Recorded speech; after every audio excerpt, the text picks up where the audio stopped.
Recorded live from the mats of Radical MMA in New York City. The Martial Culture Podcast. Your source for in-depth combat sports and martial arts insights with Coach Rene and Matt Peters. Ring the bell and let's get it on. We're going. Going right into it. All right. Bing, bing, bing.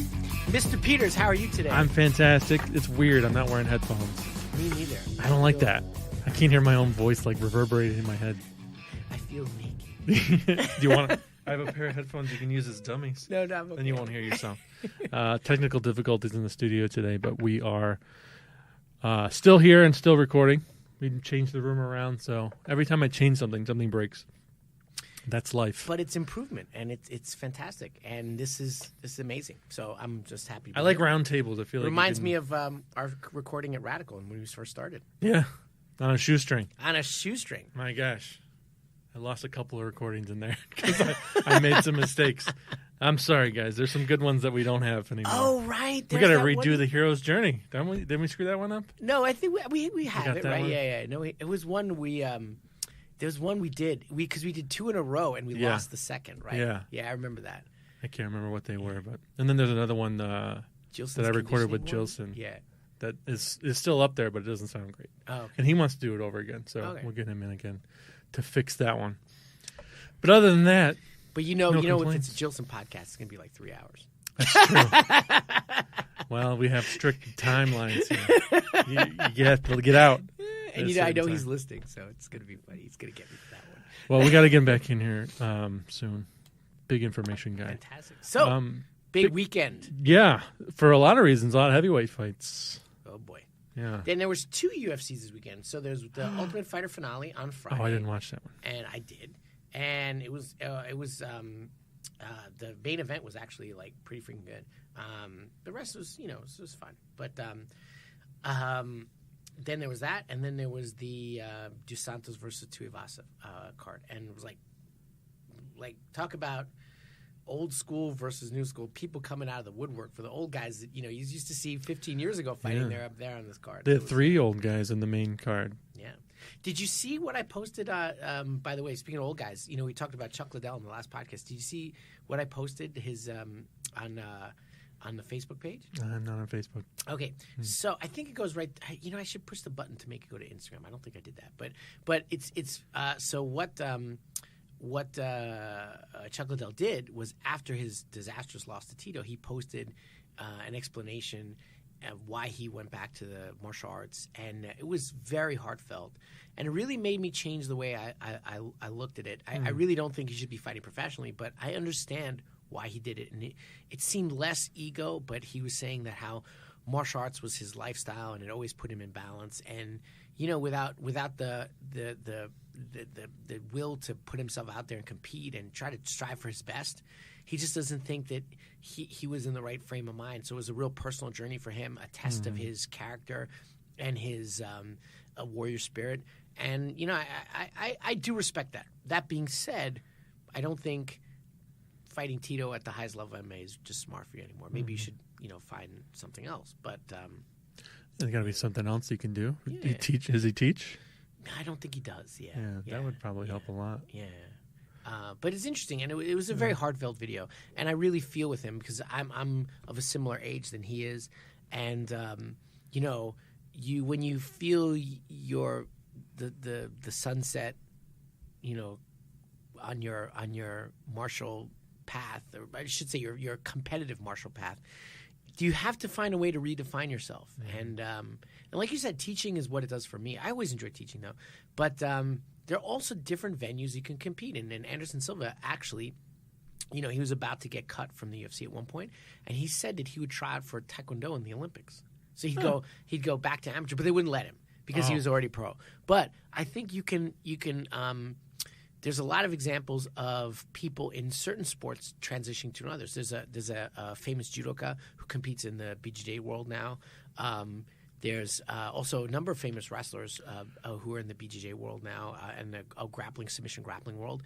MMA fighters as well. So Dean Lister just had and Frank Mir had a grappling match, and they're both kind of retired. So it's good. They don't have brain trauma, but they can still kind of train hard and work. There's a lot of places. So I think you have to find an outlet for that competitive spirit. And the issue is this: it's like martial arts should not be for just guys between 20 and 30 years old. Mm-hmm. It's a path for all of us. So how can you train sustainably and compete?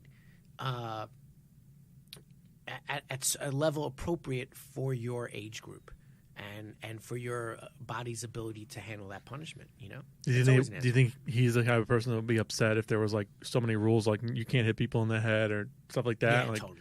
He just wouldn't want to do that. Yeah, like, he'd be like, "Oh, that pussy shit." Right, exactly. Right, I totally. Yeah. But a lot of people. I haven't talked about this too much, but a little bit. In the last podcast we talked about Master Azuma in Japan. And this is to all the martial art listeners who are interested in maybe testing themselves in MMA, but maybe they're in their 50s. Maybe, they have no design on a real run in MMA, but they would like to step themselves in the ring. And Master Azuma created a sport called Kudo. And Ku is the first character of karate, which means empty, and Do is the last letter of karate, which means way. So it's like empty hand way, right? And he's originally a karate guy, but I mentioned him in my last podcast. He did judo, was kicked out of the Kyokushin karate for mixing, but he has this sport where it's basically MMA in a gi. It's full contact, but they wear specially designed headgear, which has a Lexan bulletproof bubble over their face. So it really prevents a lot of brain damage. Also, they don't wear any gloves, which sounds – any boxing gloves or anything like that, MMA gloves. Right now they're wearing these kind of small gloves, but just to make sure they don't break their knuckles, but very, very small, really, really small, almost like tape. And so they can't punch as hard as a boxer or an MMA fighter has even a larger glove than what they do.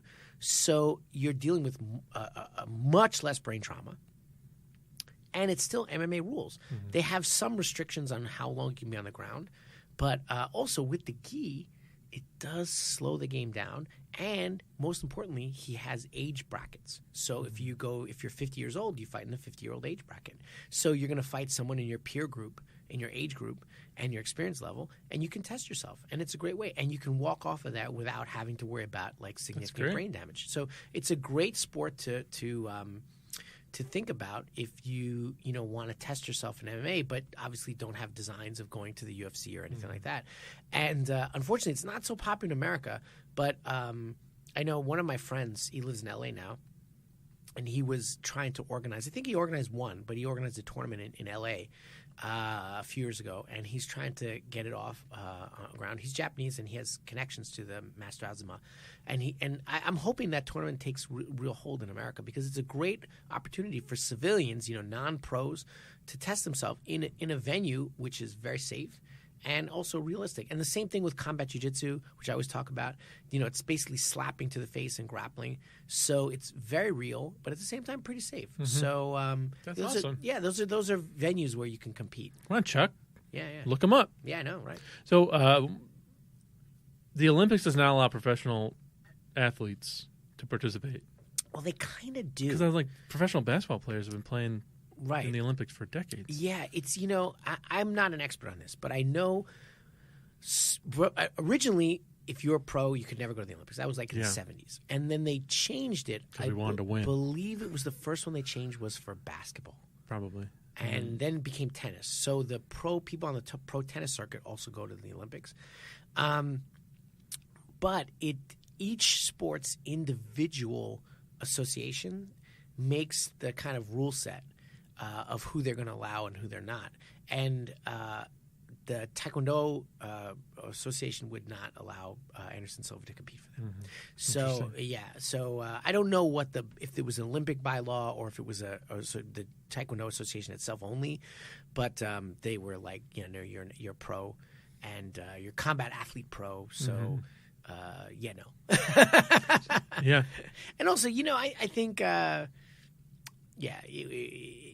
it's interesting. It's a very different sport. I actually don't know. I wonder how well he would do. He'd probably do well because he's a good kicker, but it's different, Taekwondo is a very different sport. I think that's interesting because with people that are amateurs and in the Olympics, then they are hesitant to do anything professionally. Oh, absolutely. That's very difficult because how do you an amateur fighter? It's hard to make money, I'm sure. Yeah. And you know, it's funny because, and this is a really interesting topic. Is that what is your martial arts journey when you're over the hill? And it keys into this last UFC where you got a lot of old timers coming in. What is your martial art journey over because you're 45 or 55? No, absolutely not. And is your competitive martial art journey over? Well, you know what? If your sport allows different age brackets, there's always a place for you. You know, there's in Brazilian Jiu-Jitsu, there's a masters division, which is, you know, there's like, I think it's like 45 and over, and then there's 52 and over. I'm not exactly sure the years. And then there, you know, depending on your age, you're competing in your age bracket. And my friend just actually won in his age bracket. He's Masters 1, and he won at brown belt in his gold in his age bracket. Mm-hmm. He's in his 40s, and you know, so it was a very appropriate competition level for him. And that's wonderful that you can still be competitive. And he was telling me, he's like, it's great because I have this competition coming up, so I watch what I eat, I really train hard, and it impacts my health in a positive way. And I was like, that's wonderful, you know. And I'm just so proud of him. I actually Skyped with him this morning and was going over some technique with him. Obviously, he doesn't need any technical help from me, but you just curious to exchange positions. But he's a real inspiration. I'm like, wow, you know, he is out there competing. And MMA should kind of have the same thing. I believe we should have something like Kudo where you have the ability to compete at a high level of realism, but still manage the damage and without losing the realism. You know, obviously, if you go to 10,000 rules and it becomes point karate or point taekwondo, then that's not MMA. We need real steel. We need real steel robots. Yeah, exactly. Hugh Jackman and robots. You know, we've mentioned real steel in a lot of podcasts. Wow. Well, it's a great movie. You know, I enjoyed it. It was I've actually never seen it. You've never seen it? No. But I remember the trailers. I know enough about it to know enough about it. I think if you've seen the trailers, you've seen it. Yeah. But at what point... It's not really a surprising movie. Do you think there's ever going to be a point where, like, not real steel, because that's stupid, but like... virtual fighting is a thing? That's, you know, okay. That is something that I'm really interested in. Okay, so this is what I'm going to tell you about. Not necessarily virtual competition, although, yeah, for sure it'll be real.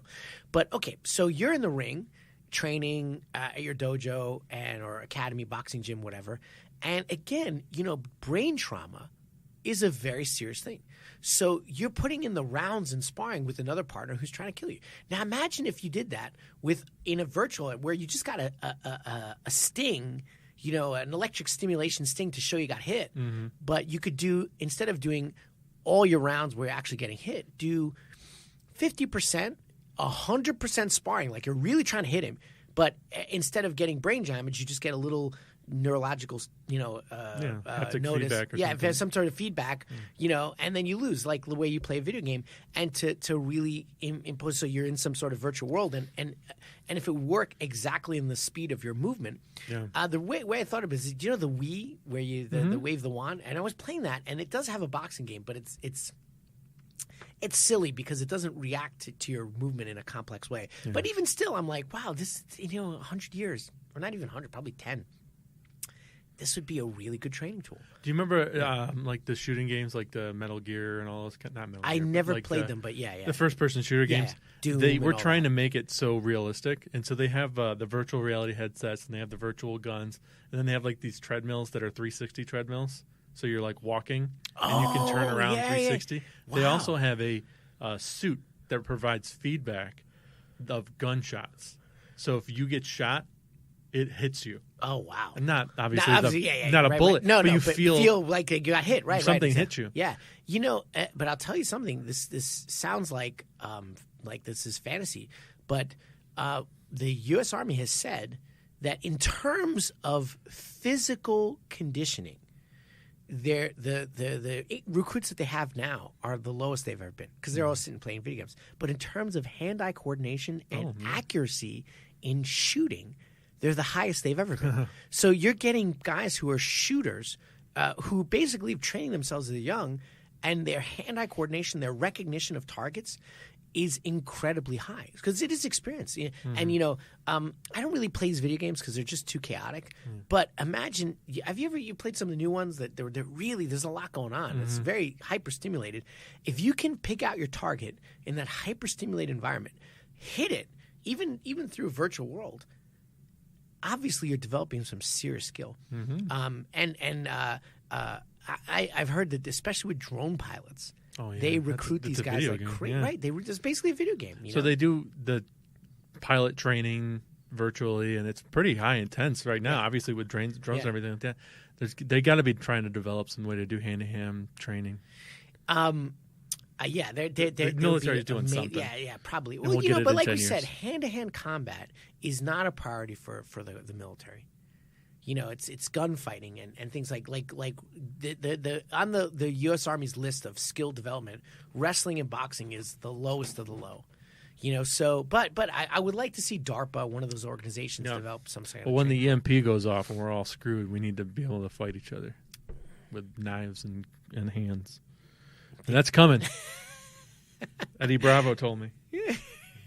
We're going to fall off the face of the flat Earth. Yeah, I'm going to derail this entire conversation. So there were fights this weekend. There were. Mark Hunt fought. Right. And I almost said hopefully. Maybe for the last time. No, well, you know, he kind of had that fine. Did you see his speech afterwards? Where he's like, I hope you'll see me in another place. You know, meaning I think his contract is up. Yeah. So maybe Going the to UFC, Bellator? maybe the UFC won't hire him again. But his entire team just got shellacked that night. Yeah.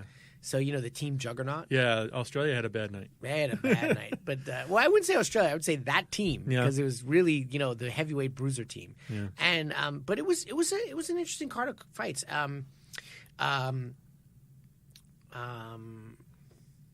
There was a really good fight between Matthews and Martin, and there was some two BJJ black belts, and they were really, really, really good in all elements of the game. And there was one by Anaconda. Hunt versus Justin Wills was a joke. It was just big boy crap striking, and it was just not a great fight. Then there was Shogun versus Tyson Pedro. I didn't even know Shogun was fighting still. When I was watching, I was like, I probably should have known this, but where? I don't know where he came from. So, He's been gone for a long time, hasn't he? At least in the UFC, I haven't seen him fight in a while. He fought. Well, I know he fought. Shoot, I forgot. But he fought in the middleweight. Was like Dan Henderson or something, or Bisping. Forgot who it was. Where's your record? Yeah. But he's been around here and there. Earlier this year, July 22nd. Yeah. Anthony Smith. Yeah, Anthony Smith. And Smith just dropped him like it was lost. nothing. Right. And yeah, that's right. I remember that. And then before that, he fought Bisping, was it?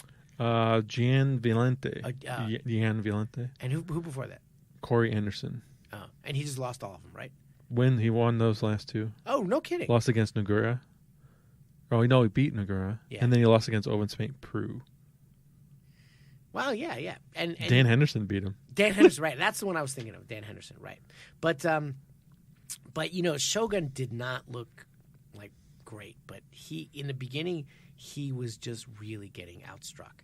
And he was slower, and he was getting rocked. But then, you know, he's so smart.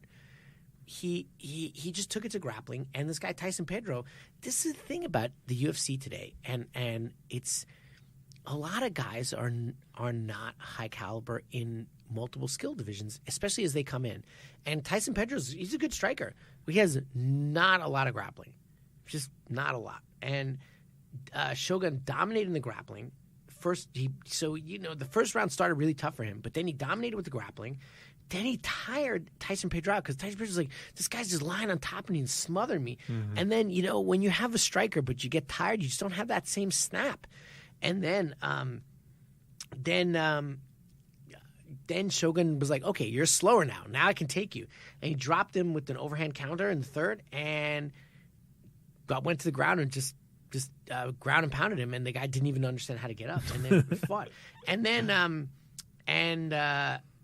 it was just interesting, you know, like taking, like when you're, again, we talked about being an older guy in the game. Grappling is very forgiving of you losing your hand speed and your your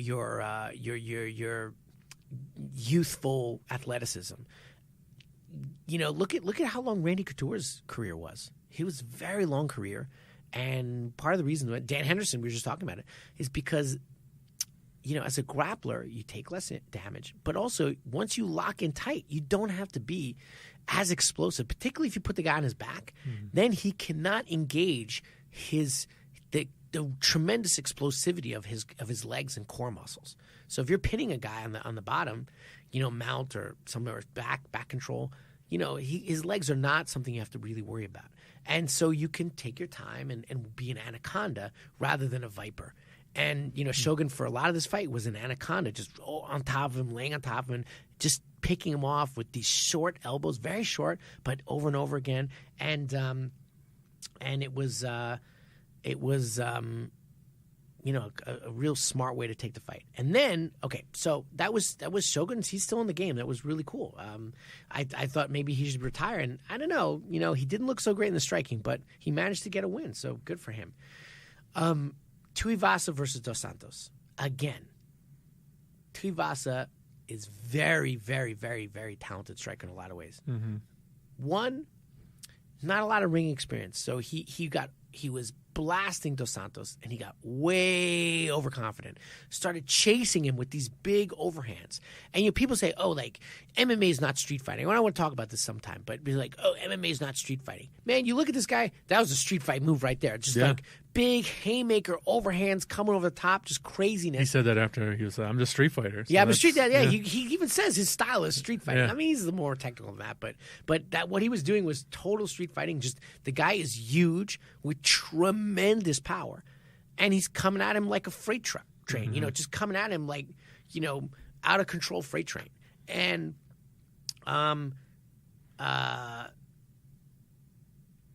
then Dos Santos did a really good underhook on him, got his head underneath him. Some people call this the AK position, where your head is kind of underneath him. And JDS just manages to use the AK position. And although Tuivasa did too, they both had some good exchanges in the ground and the grappling, but he was too wild. And the minute it went to the ground, you could see that Tuivasa had absolutely no clue what to do when he was on his back. Like none. Like zero. Like absolutely I was nothing. surprised that he didn't stop it sooner. Did you see Tuivasa trying to punch his way out of the mount from the bottom? I'm like, what is this, UFC 1? I was glad they didn't stop it. Fred Edish is calling Tuivasa. He wants his guard game back. Remember Fred Edish? Yeah. Dude, this was terrible. And Dos Santos is mounting. He was like, "Oh wow, you're an idiot." Yeah. And I'm just going to tee off on you, right? And they should have stopped it, and they eventually did. But it was just terrible. But I was watching the post press conference, and he does not like Justin Willis, and Justin Willis is not like him. Really, I have no idea what happened. I'd never really even heard of Justin Willis until this event, and now I'm like Googling him because I'm like, what is this guy about? He trains at AKA, and he does not impress me at all, but he has managed to put together some wins. So, good for him, I guess. He wants Junior next. I guess so. I don't know. But they really hate each other. Like, they almost got into it after the fight. It's like, and then Tuivasa's like trying to get Willis to fight him, like, well, you lost. And Willis is like, you lost. I'm not fighting you. You lost. Yeah, right. I don't want to fight a loser. Yeah, right. No, it's interesting. I don't know much about Justin Willis, but he had some good points to make it after the press conference. What did he say? He was just talking about how he really respects Mark Hunt and thankful that he got the opportunity to fight him. And then he says, they said, what are you going to do to celebrate? He said, well, I don't drink. I don't smoke. I'm going to go watch my fight film and learn how to get better. Well, good for him, man. That's the attitude right there. Yeah. Those were not technically interesting fights. Yeah, slobber knockers for sure. Yeah, just not. Those were my kind of fights. Yeah, but did you even enjoy if Tuivasa's mount? I don't know. I mean, I like watching people get punched in the face. So I'm not mad about that. Honesty is the best policy. But you didn't get a chance to see Usman Dos Santos on Friday. Now that was a good fight. I didn't see that. Holy shit, that was a really good fight. And I have to say, Usman, he won the Ultimate Fighter, and I was like, it was the Ultimate Fighter was team. It was Black Zillions, which is since who was the coaches?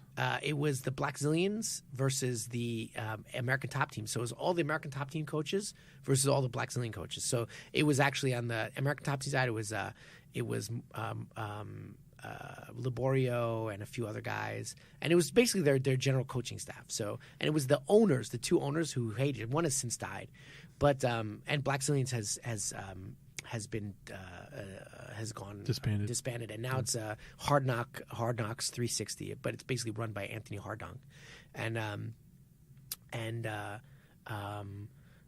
so when Kamaru Usman wound up winning that show, and I was like, he's pretty good, but he didn't impress me. The guy has come a long way, and he just took Dos Santos apart. And this is, I don't think Dos Santos should be fighting at 170. He should really go back to 155. Usman was just too strong, but also that Usman's, takedown. This is like, American Khabib. He just out wrestled him, but with much better striking.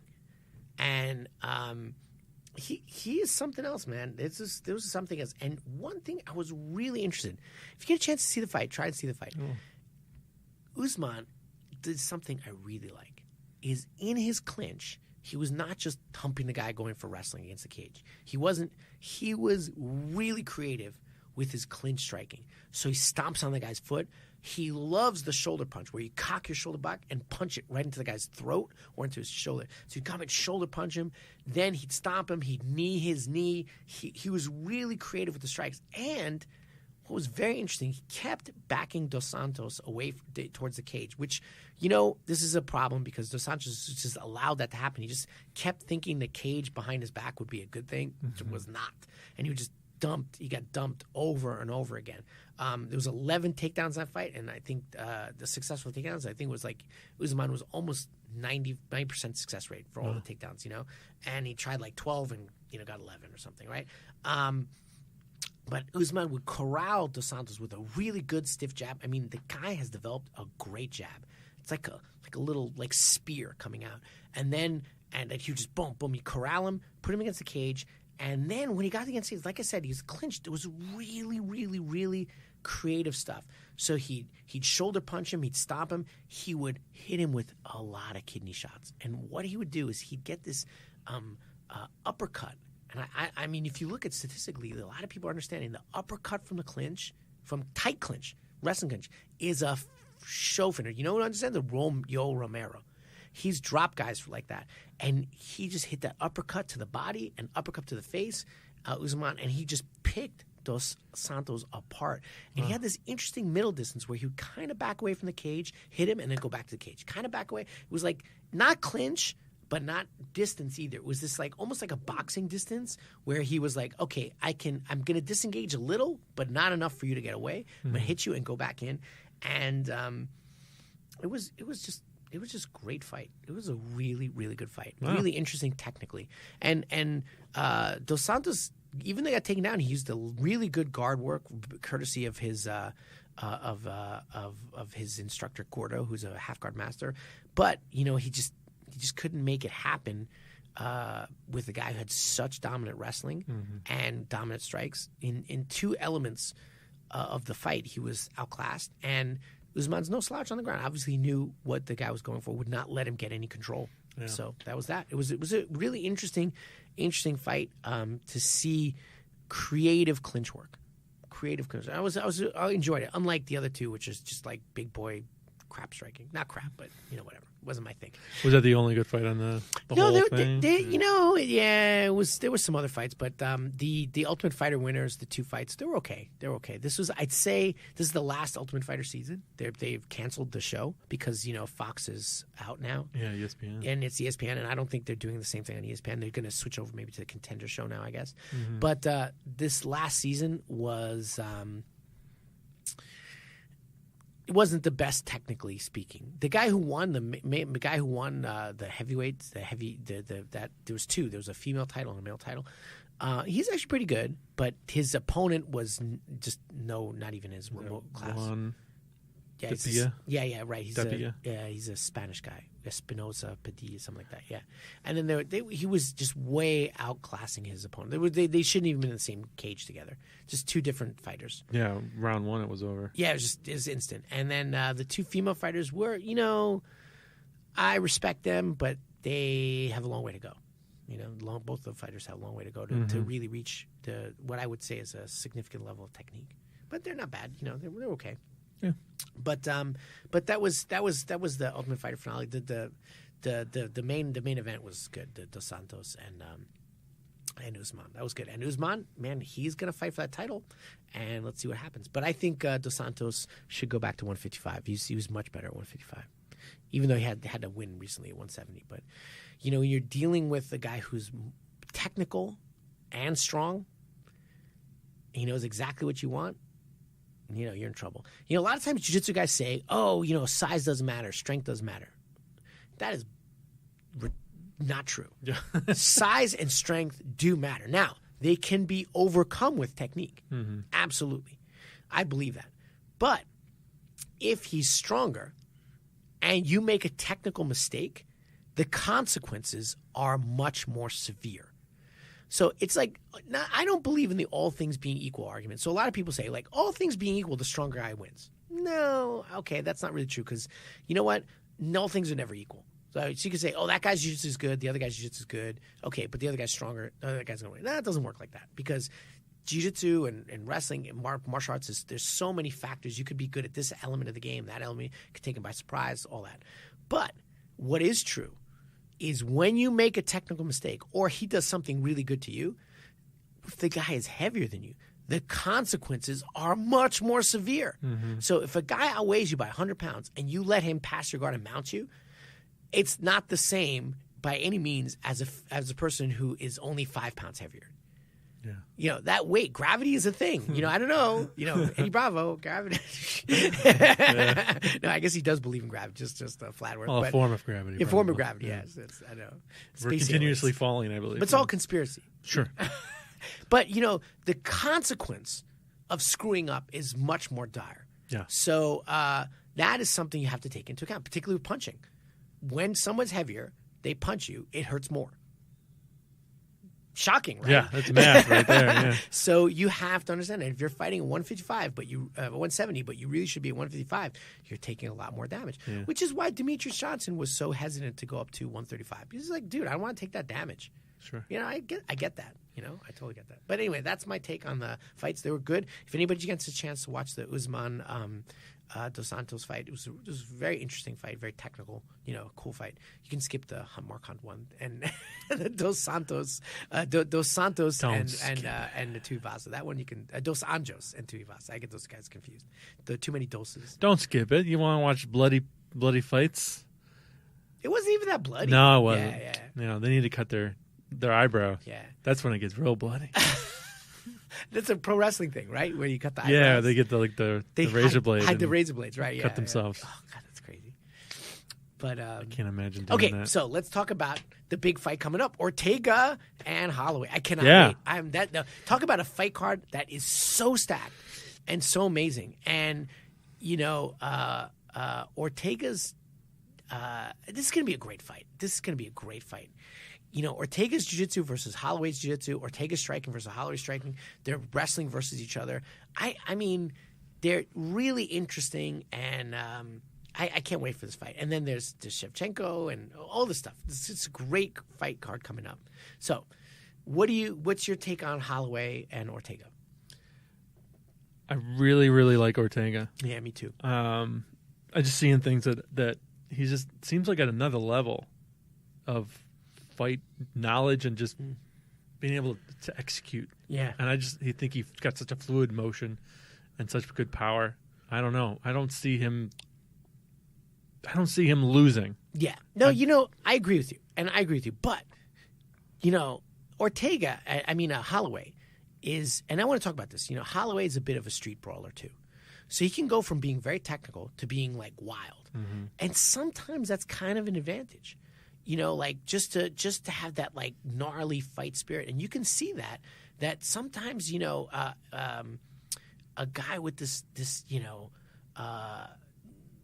get it done like the get it done attitude, punching from different angles. So this is what I was talking about. I talk about this in the other podcast too. But a lot of like combatives instructors like MMA is not street fighting. It's different.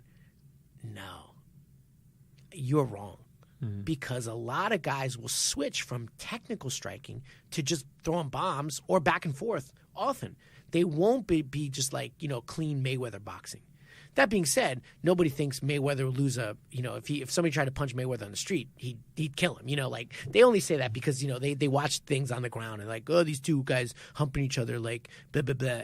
That's not real fighting because there's beat glass on the street or, whatever. This is stupid. But anyway, there's there are no rules to what you can do. There are no rules. I mean, there are no restrictions. So you can be technical, you could be non-technical, and this happens a lot. Like sometimes MMA guys escape the ground control the wrong way, meaning they turn their back. But they get away with it because they're so fast. And it's wrong. It's technically wrong, but it still worked. So as a grappler, we have to be ready for the correct escape and the incorrect escape. Because a street guy is not going to be like, oh, I know not to turn this way because I'm going to give up my back. No, I don't know what you're going to do. What I'm going to do is control you and make sure whatever reaction you give me, I will understand the counter, whether it's good technique or bad technique, because primarily I'm focusing on controlling you, right? And you see a lot of guys, you could play the same flow of the fight on old star hip hop in a like a altercation on the street that happened in the cage. It could play it exactly the same way sometimes. Sometimes not. Sometimes you get the technical battle between positions. I do an omoplata, you roll out, then you come up and you do a single leg. Oh, then you counter with an inverted, berimbolo, whatever. Blah, blah, blah. Okay, it could be like that too, but very often it's not. Very often it's like, okay, you're a wild man. I have to control you. And MMA keeps it real because there's no restrictions. Particularly now, a lot of jiu-jitsu guys are like, and Hickson Gracie is one of these. He's like, I don't like watching MMA today because their jiu-jitsu is so bad. That's true. Who cares? Like, my jiu-jitsu is good, so I'm going to beat your bad jiu-jitsu. I want to see how my technique, whether it's jiu-jitsu, whether it's wrestling, whether it's judo, is going to work against your unpredictability. And the best fighters in MMA are the ones that can deal with unpredictability. And that's exactly the skill you need for self-defense. The most important skill is adaptation to unpredictability.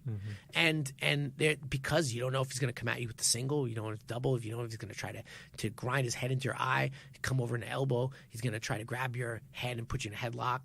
I mean, you see everything in MMA. Now, sometimes you do get this like technical versus technical thing, but a lot of times you don't, and you don't know what to expect. And sometimes someone like Holloway is a great example. He'll come at you very technical, and then go like just throw these bombs at you, and you're like, wait a minute, you were supposed to be technical right there. You weren't supposed to. Yeah, I wasn't expecting that. Yeah. So he might throw Ortega off his game. Yeah. And he's athletic, he's fast, he's aggressive. He also can make these strategic decisions. Okay, I'll go brawly style a little bit, but I know the danger of it. So I can slip back into my technical mode as well. And it's the thing about Holloway, at the end of the day, he finds a way to win. Yeah. And or I don't know. I still will give you Ortega. I will give you Ortega. I will take a bet. I'll bet on Holloway. I don't think he's going to win. I think Ortega's going to win, and I'm rooting for Ortega. I am totally rooting for Ortega, like 100%. But because I love the kid. But I just love. He's like, if I were going to say I'm a fan, be him and Khabib, and DJ, right? But putting that aside, I'll take Holloway and you take Ortega, and we'll have a little bet. Yeah.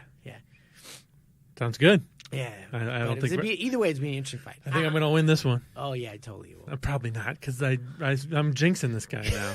I'm sorry, Ortega. I'm sorry. There's a guy at my academy, and we all know if he bets on someone, we know that person's going to lose. Oh no! It's like he's like 0-15. Yeah. Well, I don't feel like there's a chance that I'm going to be wrong on this one. And you agree? You're just giving me the pity. Yeah. You're giving me the pity vote. No, No, but what I'm rooting for is a match, and I would say for all the listeners out there, really see how Ortega deals with Holloway's unpredictability. He's an interesting, good fighter. No. Although I think Ortega's going to win. Do you think it's going to go No, I think it'll be finished. Yeah? I think he's going to finish. Yeah, but you never know. submission? Yeah. You know what? If it's a submission, I think he's going to have to be almost like a TKO first. Yeah. Like he's going to have to hit him. He's going to have to hit him, rock him, and then submit him. Yeah. Something like that. It'll be, hard to just lock it in. But you never know. I mean, Ortega's really good. But it's not like Max Holloway doesn't know, anything. Yeah. They're both good fighters. But Holloway has he could surprise him still. Yeah. And I think Vegas has Ortega as the favorite. That's a favorite. Really? Interesting. I would have thought it would be the other way around. I don't know. Yeah. I'm pretty sure. Yeah. Because, Holloway's it's a little bit longer of a career, maybe? Anyway, I don't know. Then Shevchenko and Jurzik. Who do you got? I think we talked about this before. I think we did, yeah. I think I'm still going Jurzik. Joanna. Yeah. I'll take Shevchenko on this one. Are you giving me the pitties all over the place? No, but we talked about this last podcast. Shevchenko actually beat her in a Muay Thai fight once, so it's tight. I think Joanna's got something to prove. Oh, totally. And she's smart. Yeah. And she's went back and she's worked on lots of stuff. She's going to be different this time. Not that she was bad before, but she's going to have evolved. Yeah. And I think that Rose is in trouble when she comes back up there too. Oh yeah. It's like these guys are the girls. I'm sorry, but they're all everybody at that level. They're all good. They're all really good. Shevchenko's sister just fought last night, actually.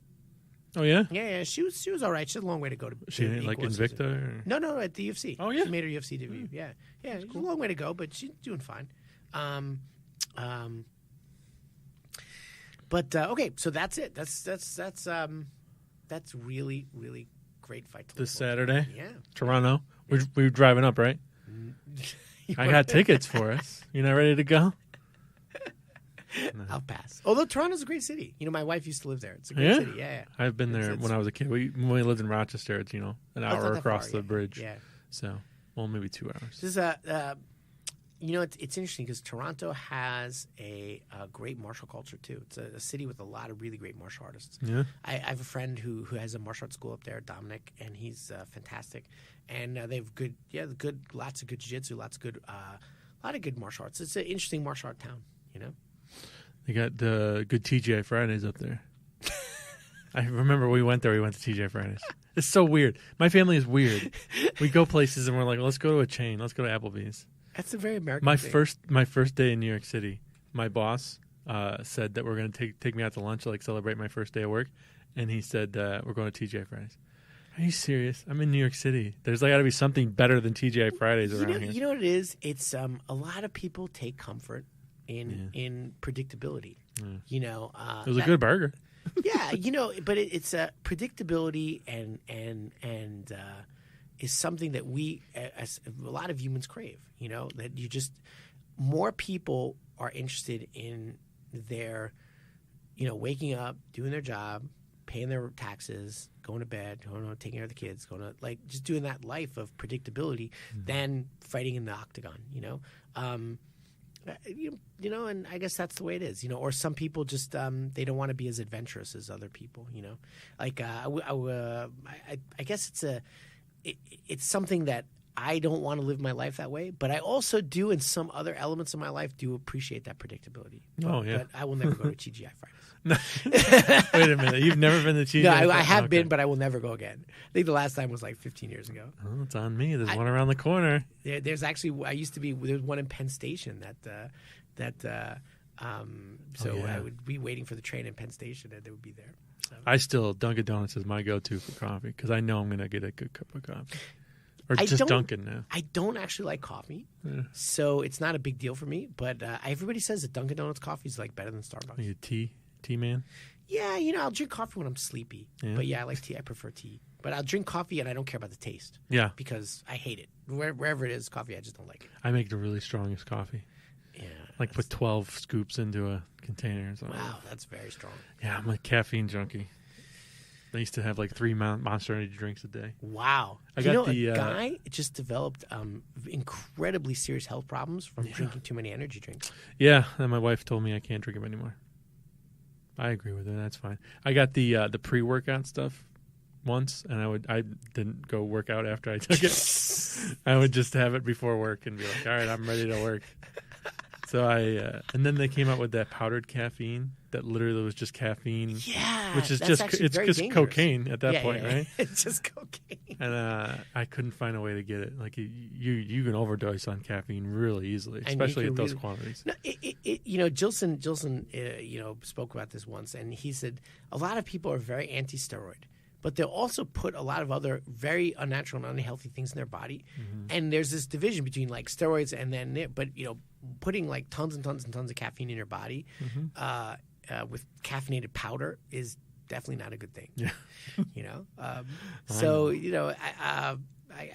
don't know what to say about that. Well, my caffeine's running out. Then you go get another cup of coffee. Yeah, but it was good. Okay, so we'll reconnect on. Yes, after I'm sure you'll be texting me at 1:00 in the morning to get your knuckles ready to punch me. Oh, right, because we're doing the shoulder punch, right? Yes, yeah. That's right. Okay. So thanks for listening. I'm already upset. I'm going to lose.